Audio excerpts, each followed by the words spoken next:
인간은 나이를 먹으면서 자연스럽게 노화가 발생합니다. 노화는 인체의 기능을 전반적으로 다운시키는데요. 40대가 넘어가면서 하나둘씩 고장이 나다가 60, 70대에 점차 가속화됩니다. 여러분은 최근 내가 좀 꺾인 것 같다는 느낌 안 드세요? 저도 40대 중반이 되니 몸이 예전 같지 않습니다. 라떼는 잘 나갔는데 말이죠. 근래에는 관절도 안 좋아진 것 같고 살도 찌는 것 같고 제가 한 군데서 15년째 진료를 보다 보니 저희 한의원에 어릴 적부터 방문하시던 환자분들이 이제는 나이가 들어서 원장님, 이제는 뜨거운 탕에 들어가서 시원하다 하는 것이 공감이 돼요. 라고 말씀하십니다. 참 세월이 무상입니다. 이러다 보니 자연스럽게 건강에 관심을 갖게 되고 몸에 좋다 하는 것을 이것저것 찾아보게 됩니다.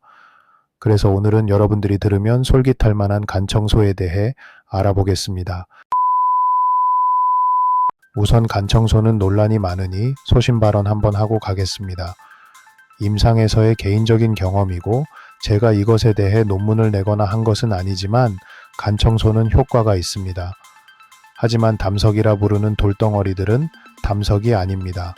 뒤에서도 이야기하겠지만 간 청소는 효과가 있으나 돌들을 보여주며 이것이 담석이고 이것들이 없어져야 건강한 거야 라고 하는 것은 틀린 말입니다. 개인적으로는 간 청소라는 워딩이 잘못되어 이렇게 논란이 많은 것 같습니다. 그냥 해독요법이나 대장 청소 뭐 이런 것으로 이름을 지었다면 논란이 없었을 것 같습니다.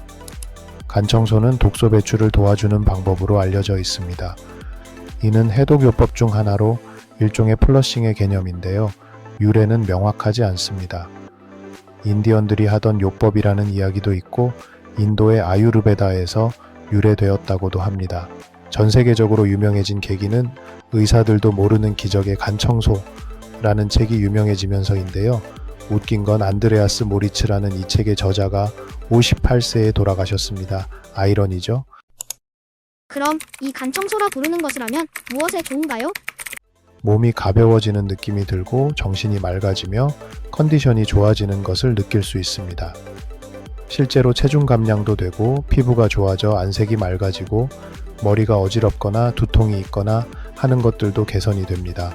이외에도 장기가 좋아지네, 간해독 능력이 올라가네 하는 것들도 있지만 이는 밝혀진 것이 딱히 없는 주관적인 느낌이니 패스하겠습니다. 책들이나 이런 요법을 많이 하시는 분들이 주장하는 간 청소의 원리는 이렇습니다. 인체에 유입이 일어나는 모든 것들은 어떤 의미로 모두 독소이다.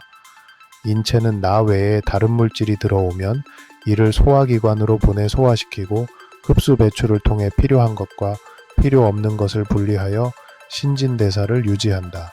인체의 독소 중 분자량이 큰 물질은 대부분 담즙을 통해서 배출된다. 또한 흡수된 독소는 간에서 크게 이기분해로 무독화된다. 1기에서는 사이토크론 P450이란 효소가 반응성이 큰 물질로 만들면 2기에서는 아미노산과 결합하고 설페이션, 메틸레이션, 아세틸레이션을 통해 수용성이면서 보다 극성인 물질로 바꾼다. 이를 다시 배출하기 쉬운 소변, 대변, 땀, 생리 등의 형태로 최종 배출을 한다. 입니다. 간 청소는 이 과정 중 마지막 과정을 가속화시키는 방법입니다. 한의학에서도 저 마지막 과정을 가속시키는 한토하라는 치료 방법이 이미 존재합니다. 임상에서도 많이 이용하고요. 이중 간해독은 합법에 해당되겠네요. 간해독의 방법들은 여러 가지 버전이 있습니다. 6일 버전, 5일 버전, 올리브 오일을 써라, 아보카도 기름을 써라, 오렌지 주스를 써라, 사과 식초를 써라, 등등 다양합니다. 복잡하니까 오늘은 그중 가장 간단한 2일 버전을 소개합니다. 요령은 다음과 같습니다. 시작하기 전 모든 약, 건강기능식품을 중단합니다. 2일이 소요되니 주말이 좋겠죠? 시작하는 날 아침, 점심은 채식 위주의 식사를 하고 육식이나 기름진 음식은 피합니다. 오후부터는 굶습니다. 물은 마셔도 됩니다. 오후 8시에서 10시까지는 완전 금식합니다. 오후 10시부터 올리브유와 오렌지 주스 혼합액을 마십니다. 주스는 사과 주스도 괜찮고 자몽도 됩니다. 대략 1:1 비율로 150ml씩 총 300ml 정도를 준비하면 됩니다. 혼합액을 마시기 전에 반드시 화장실에 다녀오세요. 비위가 약한 사람은 혼합액을 드시면 속이 메스껍고 구역질이 나는 경우가 있는데 이때는 되도록 참고 껌을 준비하였다가 씹으면 구역질이 진정됩니다. 이후는 바로 편하게 눕고요. 30분간은 움직이지 않습니다. 바로 주무셔도 됩니다. 다음날 아침에 깨면 혼합액을 다시 먹고 30분간 누워서 움직이지 않습니다. 이후 1.8리터 정도의 생수병에 소금물을 만들어 맥주컵으로 2회 정도 마십니다. 빠르게 30분 안에 드시는 것이 포인트입니다. 좀 힘들 수 있어요. 물 500cc에 미네랄 소금 3g 비율입니다. 설사 소식이 없다면 소금의 비율을 조금 더 높여보세요. 소금 대신에 마그밀이나 앱소년을 사용하시는데 소금이 더 간단합니다. 그러면 얼마 후 설사를 보게 될 텐데 변을 살펴보면 초록색이나 황갈색의 돌덩이 같은 것이 보일 겁니다. 이게 소위 담석이라 불리우는 것들입니다. 돌들이 안 보인다고 실망하지 마세요. 중요한 것은 설사를 하는 거지 돌이 보이는 것이 아니니까요. 한의학에서 보는 합법은 싸는 게 중요합니다. 그 이유를 간단히 설명드리면 2007년에 유명한 의학학술지인 란셋에 공개된 내용인데 담석이라 불리우는 그 돌들은 75%가 올레산을 비롯한 지방산입니다. 우리가 마신 올리브유가 리파아제라 불리는 췌장효소와 만나 대사되어 올레산으로 만들어지고 주스를 마시면서 생긴 유기산과 만나서 일종의 비누화 반응이 일어난 것입니다. 때문에 아까 그 돌들은 담석과는 관계가 없다고 말씀드린 것입니다. 중요한 것은 합법, 즉 대변을 쭉쭉 보는 것입니다. 그럼 대장 내시경 하기 전 먹는 약도 비슷한 효과가 있겠네요?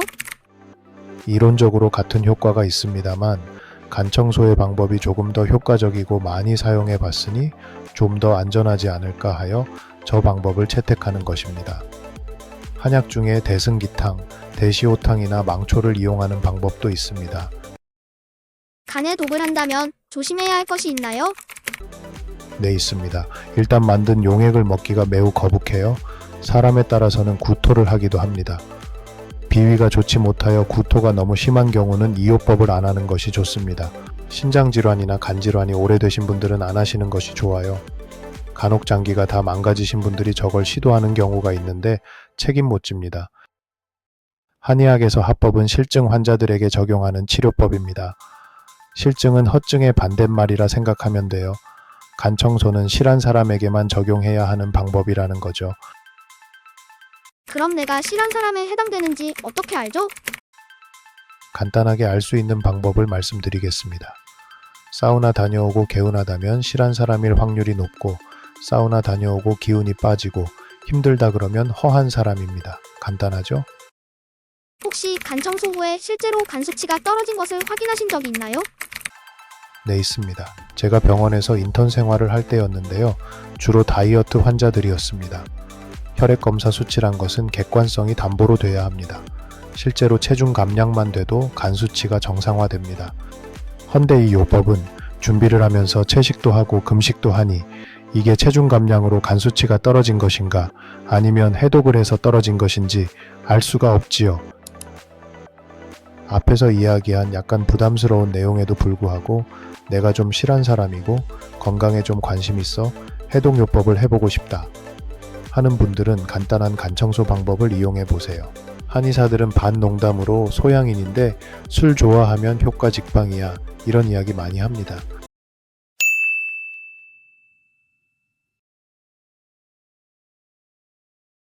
자, 어떠셨나요?